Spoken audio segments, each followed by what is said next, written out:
Bismillahirrahmanirrahim. Assalamualaikum warahmatullahi wabarakatuh. Selamat sore, salam sejahtera untuk kita semua. Om Swastiastu, Namo Buddhaya, salam kebajikan, rahayu.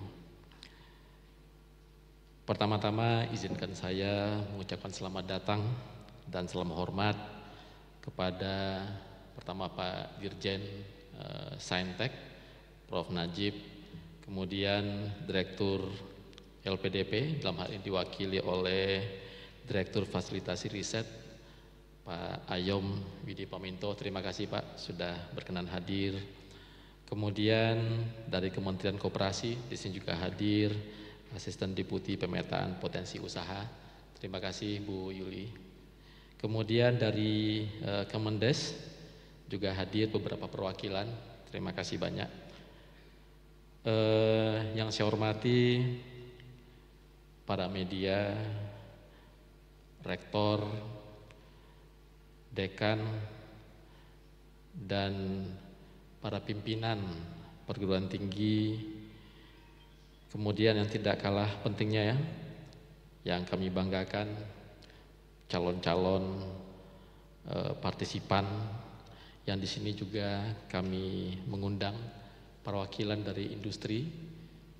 Ini dari banyak saya lihat. Terima kasih banyak Bapak Ibu. Mungkin kalau bisa saya sebutkan satu persatu dari Paragon, dari Sugiti, kemudian dari Akebono dan lain-lain. Yang saya hormati juga teman-teman dari Dirjen Saintek. Di sini hadir Pak Sesdirjen, Pak Samsuri, Direktur SSPT, Bu Titin. Terima kasih banyak sudah hadir bersama kami. Pertama-tama mari kita ucap puji syukur kepada Allah Subhanahu wa taala yang sudah memberikan rahmat dan hidayahnya kepada kita bersama, sehingga pada hari ini kita bisa berkumpul pada suasana yang sangat berbahagia ini dalam acara yang nantinya sampai kepada launching dan sosialisasi program baru di bawah semesta, yaitu Laboratorium Hidup ya, menyamai tradisi memanen inovasi. Jadi program ini kita beri nama nantinya Bestari Saintek, dan kami berharap pada hari ini kita bisa diskusi, bisa sama-sama memahami lebih dalam apa itu program Living Lab yang sebentar lagi akan kita luncurkan. Bapak-bapak, ibu-ibu yang saya hormati, di depan kita juga hadir ini Prof. Fasli Jalal. Selamat datang kembali Pak. Beliau Wamen periode 2014 loh Pak ya. Dan sekarang jadi rektor di Universitas Yarsi. Terima kasih Bapak Ibu semua yang sudah hadir. Bisa ditampilkan mungkin. Jadi pada hari ini Bapak-bapak, Ibu-ibu, merupakan suatu kesempatan yang sangat baik bagi kami untuk bercerita dan memaparkan peran yang diberikan kepada Direktorat Diseminasi dan Pemanfaatan Saintek di bawah Direktorat Jenderal Sains dan Teknologi. Bapak-bapak, Ibu-ibu yang saya hormati, izinkan saya mengulangi kembali kira-kira peran pokok yang diberikan kepada kami. Jadi kalau Bapak-bapak, Ibu-ibu melihat di situ ada beberapa aktivitas yang akan terus kita kuatkan. Di situ kita akan terus melakukan diseminasi dan publikasi pemanfaatan saintek. Kita juga akan terus melakukan diplomasi saintek melalui pemberdayaan asosiasi keilmuan dan kerjasama dengan media. Dan yang tidak kalah pentingnya, salah satu aktivitas yang ingin terus kita kuatkan adalah yang berkaitan dengan kegiatan kita pada hari ini, yaitu penguatan ekosistem dan budaya sains dan teknologi.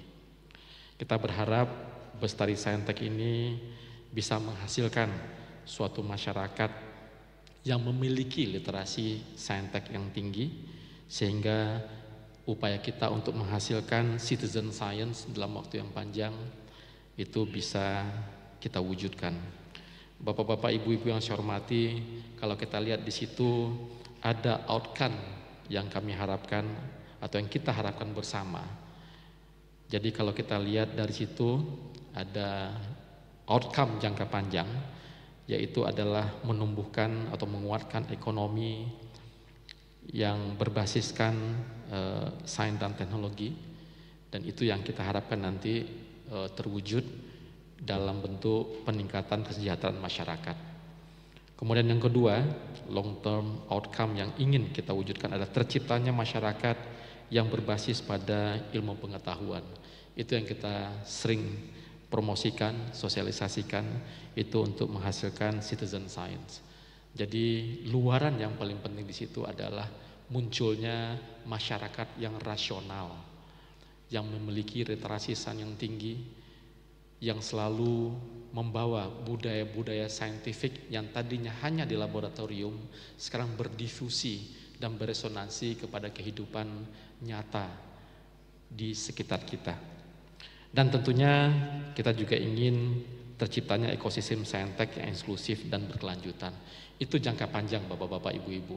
Dan tentunya melalui program Bestari Saintek ini kita berharap ada dampak-dampak yang juga bisa kita nikmati dalam waktu yang pendek.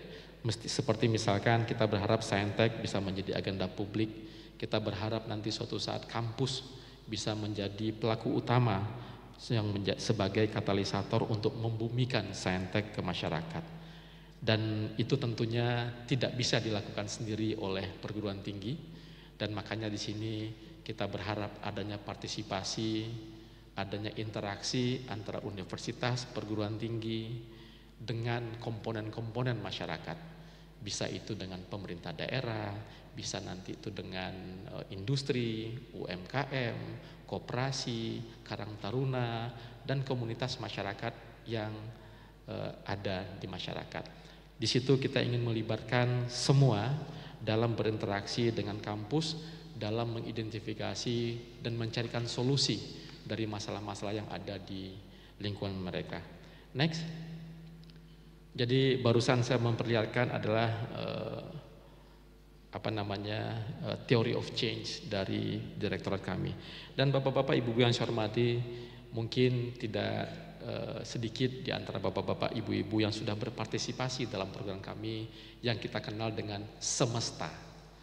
Jadi Semesta itulah singkatan dari Sinergi Kreasi Masyarakat dan Akademisi untuk Sains Teknologi Nusantara. Kita sebut dengan Semesta. Jadi Bapak-bapak mungkin tahu di kementerian ini sekarang ada 3 direktorat jenderal, core-nya itu ada di Dikti. Jadi di situ mungkin Pak Fazli berurusan dengan mahasiswa, dosen, kenaikan pangkat, pembukaan prodi baru, akreditasi dan lain-lain. Itu di Dikti Bapak-bapak, Ibu-ibu. Kemudian ada divisi lain yang tidak kalah pentingnya, yaitu adalah Risbang, di mana di situ ada proses yang berkaitan dengan riset dan pengembangan. Jadi kalau misalkan di Risbang nanti luarannya itu mungkin bisa berupa publikasi, haki gitu. Jadi mungkin Bapak-bapak, Ibu-ibu sudah sangat familiar dengan BIMA, dan BIMA itu adalah salah satu platform dari selamat datang Pak Wamen. Ini Pak Profesor Fauzan, salah satu yang kita harapkan sebagai pendukung utama. Silakan Pak Wamen. Ya. Terima kasih sudah hadir Pak Wamen. Tadi saya juga ikut memperkenalkan Pak Wamen, ada Wamen kita sebelumnya, Prof. Fazli Jalal. Ya, sambil menunggu Pak Menteri dan kegiatan berikutnya, saya diminta mengantarkan sedikit nih Pak Wamen. Jadi begitu tadi Bapak-bapak, Ibu-ibu, ada Dikti yang jadi core-nya Kemendikti Saintek ini, ada Risbang yang menjalankan proses, kemudian ada satu divisi lagi yang baru yang kita yakini sebagai pembeda kementerian yang sekarang dengan kementerian sebelumnya, yaitu ada Direktorat Jenderal Saintek. Kalau di beberapa negara Saintek ini jadi satu kementerian sendiri, jadi Science and Technology Ministry dia. Dan sekarang kita gabungkan di sini. Dan itulah yang memiliki peran untuk mendekatkan hasil-hasil sains dan teknologi ini ke masyarakat. Jadi bahasanya adalah ya yang membawa, yang menyebarkan, kalau bahasanya Pak Wamen tadi, yang membuat Saintek itu beresonansi, ya Pak Wamen ya, itu adalah sains dan teknologi. Jadi kita berharap dengan hadirnya Direktur Jenderal Sains dan Teknologi ini karya-karya sains dan teknologi lebih cepat menyebar ke masyarakat, lebih mudah untuk dimanfaatkan oleh masyarakat dan industri. Jadi Bapak-bapak, Ibu-ibu, pada beberapa bulan yang lalu kami sudah launching 4 program di bawah semesta ini. Ada InScientech, ada Panen Raya Berdikari, ada Resona Scientech, dan ada Terra Scientech. Sambil jalan dengan itu, kita juga sudah punya itu program kemitraan, katalisator kemitraan berdikari.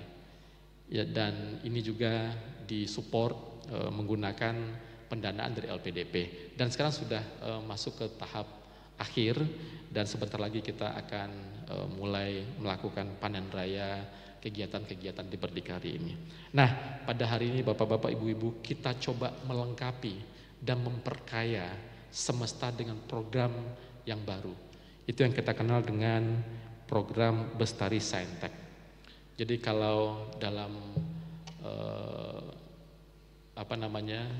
dunia akademis sebelumnya atau dalam kegiatan riset sebelumnya, ini lebih akrab disebut sebagai laboratorium hidup, atau dalam bahasa Inggrisnya living lab.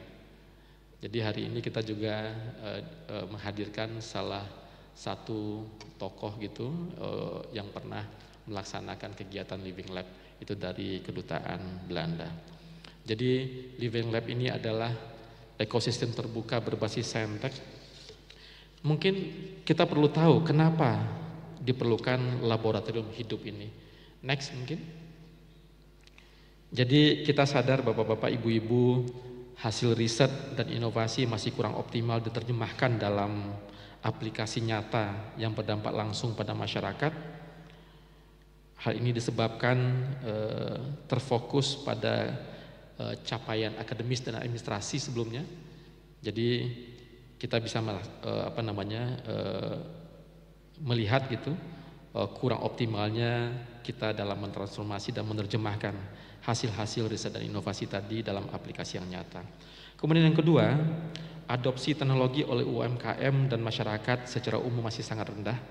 Ini mengindikasikan kesenjangan dalam pemanfaatan sains dan teknologi.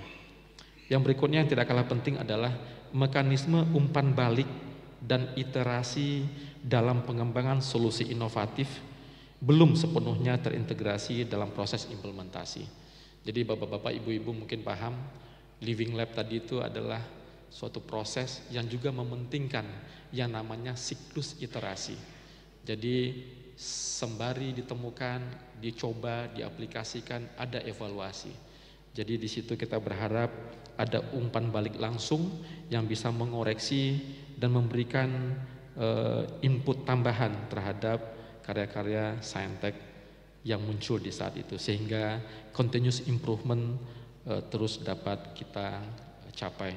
Kemudian Bapak-bapak, Ibu-ibu, untuk kasus Indonesia sendiri, kita sudah mendapatkan suatu hasil kajian yang mengatakan bahwa kepercayaan publik terhadap ilmuwan di Indonesia tergolong tinggi. Jadi kalau dalam skala 5, 3,84 gitu, skala 5, itu publik percaya terhadap ilmuwan. Artinya apa? Dari 5 orang, 4 orang percaya pada ilmuwan. Artinya apapun yang Bapak-bapak, Ibu dari kampus ceritakan ke publik, hampir 80% mereka percaya. Namun tingkat kepercayaan tersebut belum sejalan dengan keterlibatan warga dalam diskursus sains. Jadi dalam rangka itulah kita ingin mengajak semua komponen ya yang ada di masyarakat untuk mau terjun langsung dalam kegiatan-kegiatan yang berbasis sains. Dan disitulah diperlukan suatu proses, suatu kegiatan yang sekarang kita namai sebagai laboratorium hidup. Yang terakhir adalah kolaborasi lintas sektor antara ilmuwan, masyarakat, pemerintah, dan industri masih sangat terbatas, sehingga menghambat pemanfaatan sains dan teknologi. Makanya di forum ini Bapak-bapak, Ibu-ibu, Pak Wamen, ini dihadiri tidak hanya oleh pihak-pihak kampus, rektor, dekan, para calon peneliti. Di sini juga hadir dari Kementerian Koperasi, Kementerian Desa, UMKM, dari industri. Terima kasih Bapak-bapak, Ibu-ibu. Ini adalah wujud nyata dari potensi kolaborasi ke depan yang kita harapkan.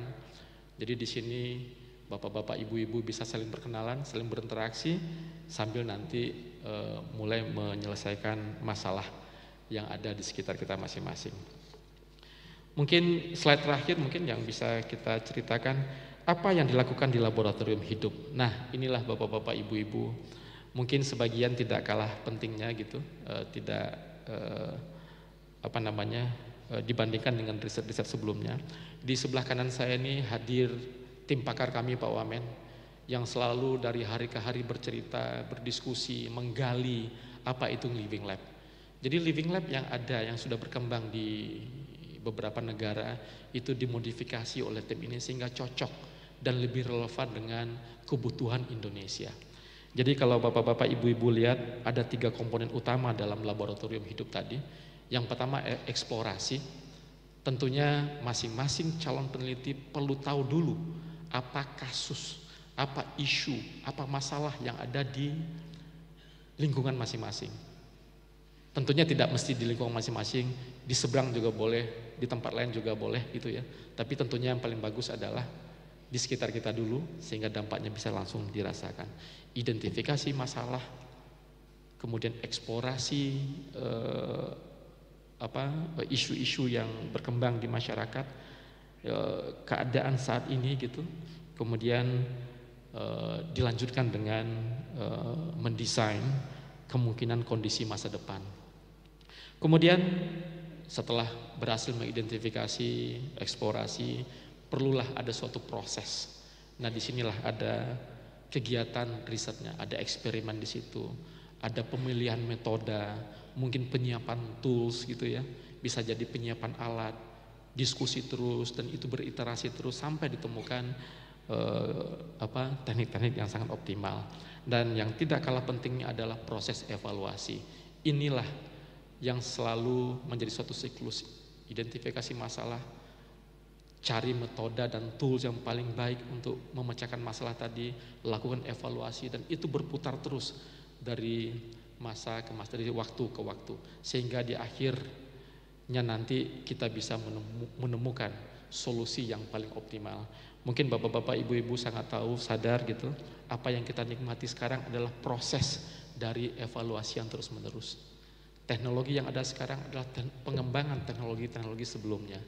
Sains dan teknologi yang kita manfaatkan saat ini adalah hasil perkembangan yang mungkin datang dari puluhan atau ratusan tahun yang lalu. Dan itulah kita berharap interaksi masing-masing komponen, mulai dari pengguna, multi stakeholder participation gitu, kemudian bisa menghasilkan nanti co-creation, kemudian ditemukan juga metode-metode yang beragam ya, sehingga nanti ada suatu uji coba langsung di kehidupan nyata. Dan ini terus berputar, ini terus dievaluasi, ada iterasi terus-menerus, sehingga nanti percepatan kemajuan di bidang sains dan teknologi yang dilakukan di kampus-kampus tadi, yang dilakukan di lembaga-lembaga penelitian tadi, itu bisa berlangsung lebih cepat. Itu mungkin sedikit pengantar dari saya, bapak-bapak, ibu-ibu. Ini adalah program baru yang kita inisiasi, dan kalau sepemahaman saya, kegiatan Living Lab ini mungkin yang pertama ya bapak-bapak, ibu-ibu ya, secara formal kita selenggarakan, terutama di bawah Kemendikti Saintek. Jadi oleh karena itu kita mengharapkan dukungan, partisipasi dari bapak-bapak dan ibu-ibu, sehingga nanti program ini bisa berjalan lancar dan dapat menunjukkan impact nyata terhadap isu-isu yang ada di sekitar kita, sehingga masalah-masalah yang ada di sekitar kita bisa terselesaikan dengan baik, cepat, dan efektif. Demikian sedikit pengantar dari saya. Semoga paparan berikutnya tentang praktik baik Living Lab di beberapa tempat bisa menjadi sumber inspirasi dari kita bersama. Wabillahi taufiq wal hidayah. Assalamualaikum warahmatullahi wabarakatuh. Waalaikumsalam warahmatullahi wabarakatuh. Kami sampaikan terima kasih kepada Bapak Profesor Dr. Eng Yudi Dharma.